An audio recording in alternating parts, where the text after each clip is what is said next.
All right, finally made it to chapter 8. It's the last part of this week.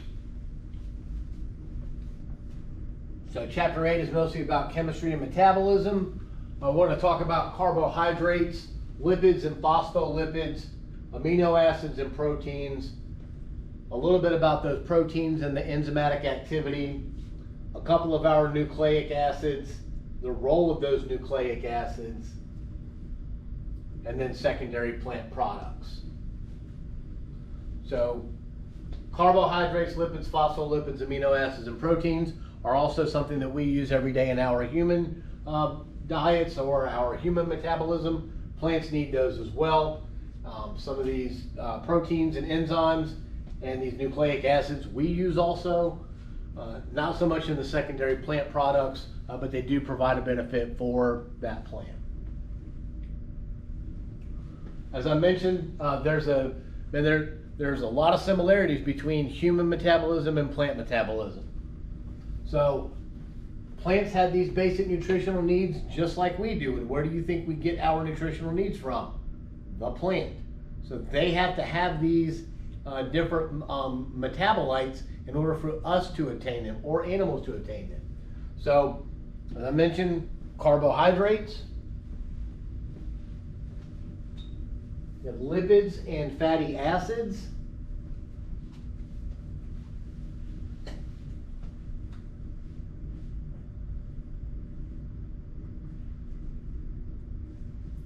Nucleic acids.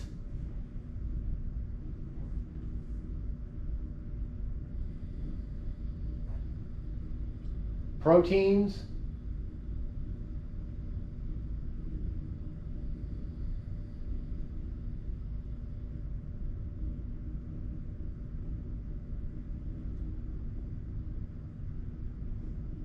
So carbohydrates, lipids, fatty acids, nucleic acids, and proteins.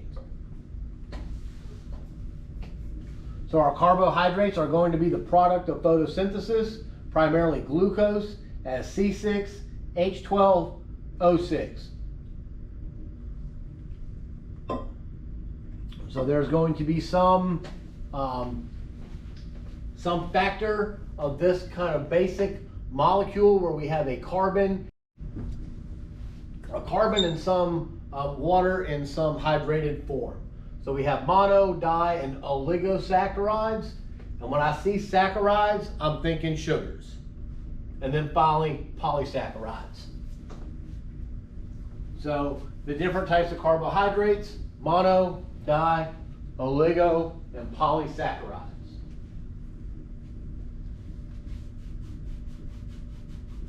Our most important one, again, is glucose. Glucose is what is produced from photosynthase. You might even hear it as hexose because it has 6 carbons. And there are 3 forms of that glucose: alpha glucose, beta glucose, and then planar. But the alpha and the beta are the ones we're most concerned with. That is what is going to create the rest of the energy source for our plants. So the way that we differentiate between whether it's alpha glucose or beta glucose is based on the position of the hydroxyl group, this hydroxyl group, along this phenolic ring. So going back to chemistry and organic chemistry, phenolic ring in alpha glucose, notice that the position is beneath the molecule. In beta glucose, the position is above the molecule.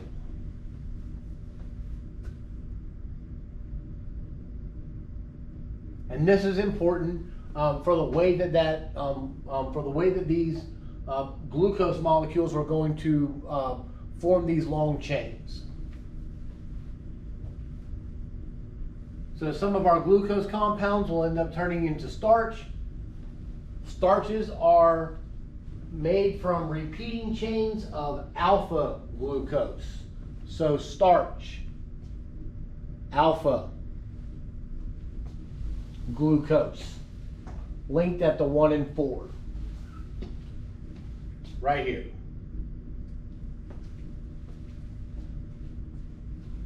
And so actually this would be, this molecule would be turned so that, so this one molecule, the next alpha glucose would be turned so that this junction could form.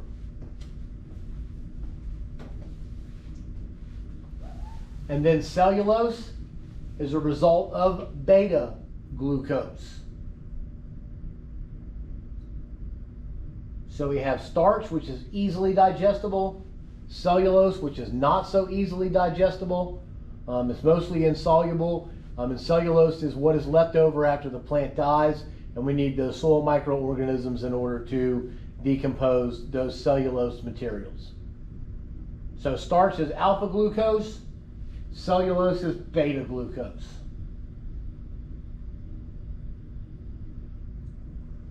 So when I think of, when I think of those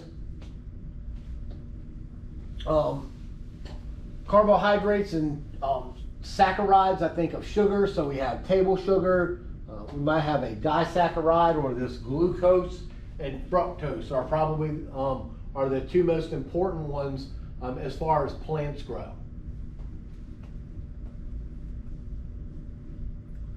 Next, we have lipids and fatty acids. So when I think of lipids, I'll also, my brain instantly thinks that that is going to be some sort of fatty acid or some long-chain molecule. Lipids are hydrophobic, but it is also where we get our energy storage. And so this is just a glycerol molecule. It'll be important in the next slide, but just to know that our lipids and our fatty acids do have a lot of energy in them because of this carbon and those bonds within them. So there are two types of fatty acids. Again, going back to our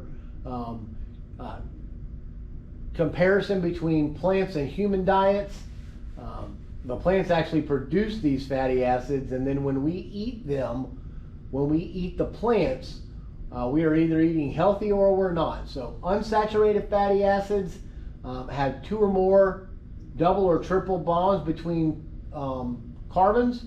So saturated, when I think about what the term saturated means, is that all of those bonds are saturated with hydrogens. So saturated fatty acids, only a single bond, because the rest of these bonds have been taken up with with a hydrogen of some sort, especially when we start getting into our long chain fatty acids. So unsaturated means there are places for hydrogen, considered to be more healthy, but saturated fatty acids are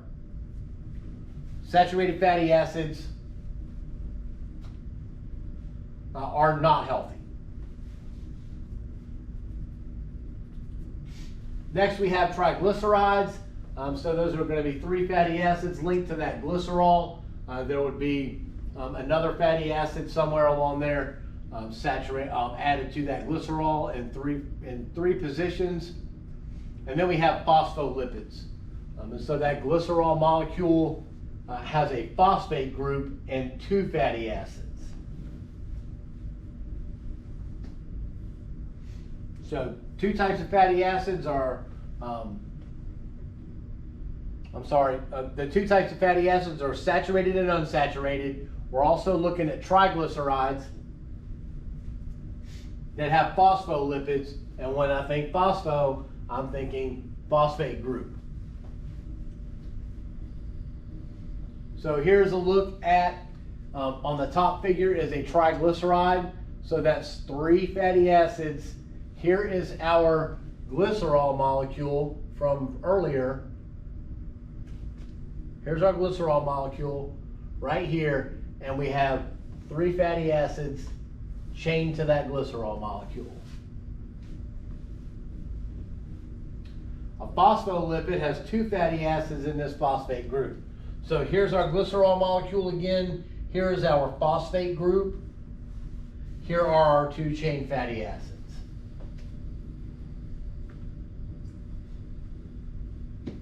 In our phospholipids, the phosphate group is hydrophilic. And hydrophilic means it likes water. Hydro meaning water, philic meaning love. So it has an affinity for water. Fatty acid chains are hydrophobic. Hydro meaning water, phobic meaning fear or not liking water.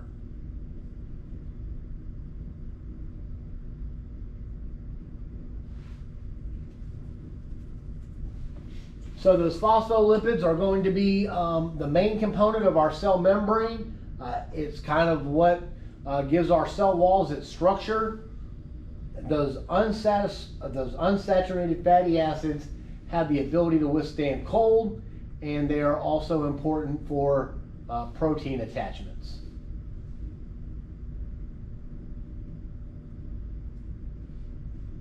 Next, into proteins. If you do any type of workout or anything, when I think about proteins and amino acids, I think about branch-chain amino acids, and it's just a supplement that you can add more aminos that is going to synthesize more protein that is going to increase your muscle production. Some plants can make these amino acids that eventually form into proteins. Typically, they're going to have some structure that is nitrogen, hydrogen, carbon, and oxygen. So when I think about those proteins, I'm thinking about nitrogen. That's why we need nitrogen in our soils. That is going to be why our plants have those protein components. Here we're looking at an amino acid. Here is our amino group, an amine group that has our nitrogen component to it. So this is one single amino acid. So for this double bonded carbon and oxygen to the next double bonded carbon and oxygen.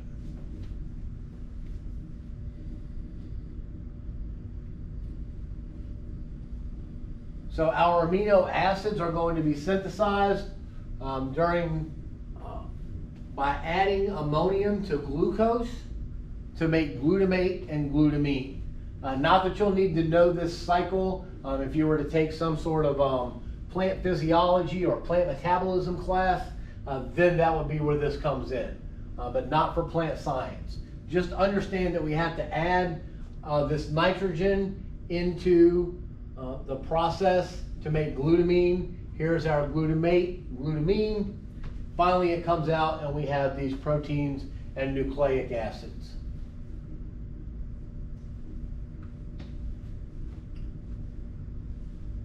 So for amino acids, there are 23 amino acids found in proteins. 8 of those are essential amino acids. So animals cannot synthesize those amino acids, and that's why they need to eat plants in order to get this methionine and valine, phenylalanine, tryptophan. Tryptophan is what puts you to sleep after Thanksgiving dinner. Okay?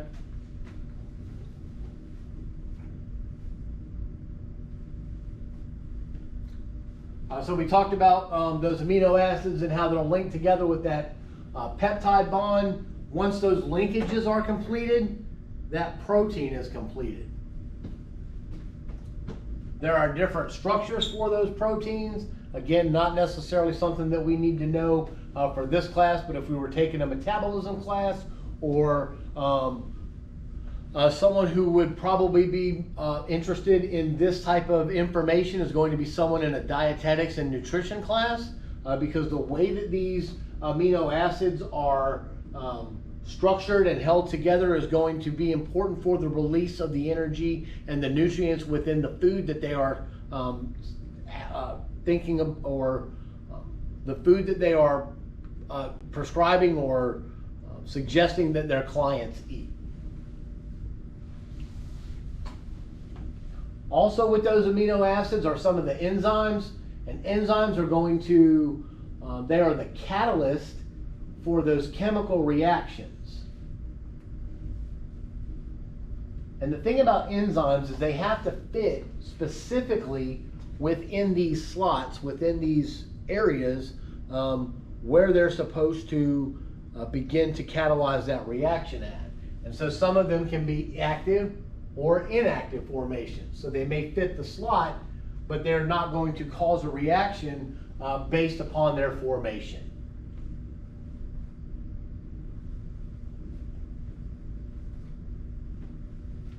Active sites, though, once they are in that active site, they are active for only that one single biochemical reaction. Here's just a look at an enzymatic protein and an active site. Here we have an active site in this area. That enzyme will bind in that site and have some influence on that chemical reaction. And then finally, this storage. This is where we store our nitrogen. And so that is why we need nitrogen in the plant, because we need to make these proteins. Nitrogen is going to be the most important element in your production systems because it's taken up the most by the root through mass flow and diffusion. And that's why it's the most efficient. And we also need to apply fertilizer. So the plant's going to take up some amount of nitrogen, but it's also going to use all the nitrogen that it takes. So if we didn't apply fertilizer, whatever nitrogen is in the soil, it uses that nitrogen so rapidly to make these proteins and enzymes that it's out of it. So we have to apply fertilizer in order to supply the nitrogen to the plant so that it can continue to make those proteins. And the proteins are what we want from the plant so that we can meet our dietary needs. Next are going to be nucleosides and nucleic acids. Man, this is really just a whole different class as far as nutrition, more so for nutrition than it is for anything else. But just to understand that we have these nucleosides, nucleotides, and it's all about where that N-containing organic base is. Nucleotides such as AMP, adenosine monophosphate, and adenosine triphosphate are going to be important for metabolism. Again, this is not an organic chemistry class. You're not going to be expected to draw these molecules, but just to understand that they do play a role in plant metabolism and we do need them. So we get our nutrients and the chemicals such as phosphate from our fertilizers, and that's why plants need fertilizers, because they're trying to create these metabolites so that the plants can grow. Nucleic acids are going to be our RNA and DNA. Again, this is going back to high school. We know that we need RNA and DNA. They contain the genetic information in order for our plants to produce fruit and seed and how they're going to grow. They contain the genetic information for when those plants get fertilized and they create new plants that are different, that are not clones, so that we can continue to reproduce, so that plants can continue to reproduce. And then finally, our DNA is part of the nucleic acid. Plants have DNA with those chromosomes, just like we do. And that sequence of the bases is the specific genetic information that helps that organism grow and maintain and continue to produce the things that it does. Next, we have secondary plant products. They aren't necessarily part of the main metabolic processes, but they do have some purposes. So alkaloids,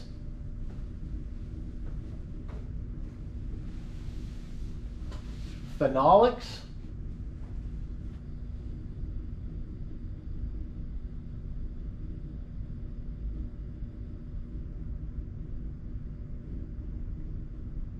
and terpenoids.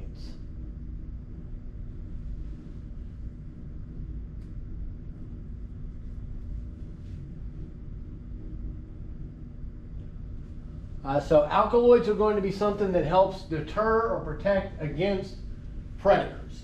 Although When I look at this list, this is not something that would make, that I can't see as something that would deter a predator. These all seem to be things that are very addictive. And if you're a human, most people kind of gravitate towards these types of chemicals, right? So cocaine, nicotine, caffeine, morphine, all depending on which way you like to go. But in the plant to a predator, those are going to be things that are, they're like, whoa, I've had enough of that and I don't think I want to eat that plant anymore.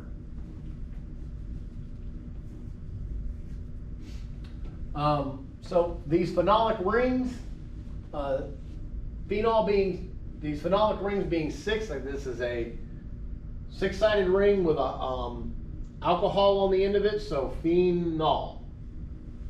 And we have these in all compounds, primarily our lignin.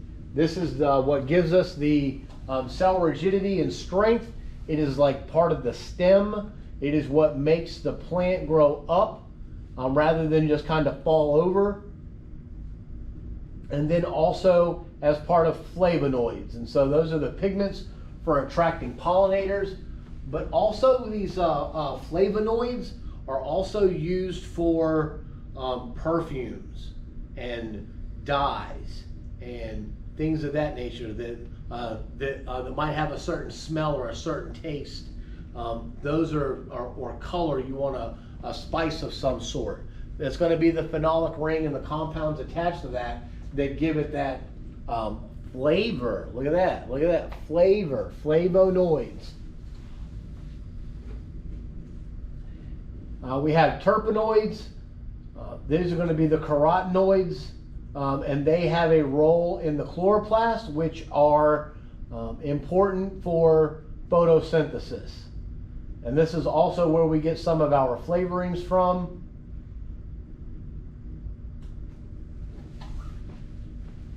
And so that's it for plant chemistry and metabolism. All right, so not a whole lot going on in there. We'll go ahead and finish up this week, take some quizzes, and then we'll just keep on moving. Like the semester's almost half over already. So just hang in there, it's almost done. All right, we'll see you in the next module.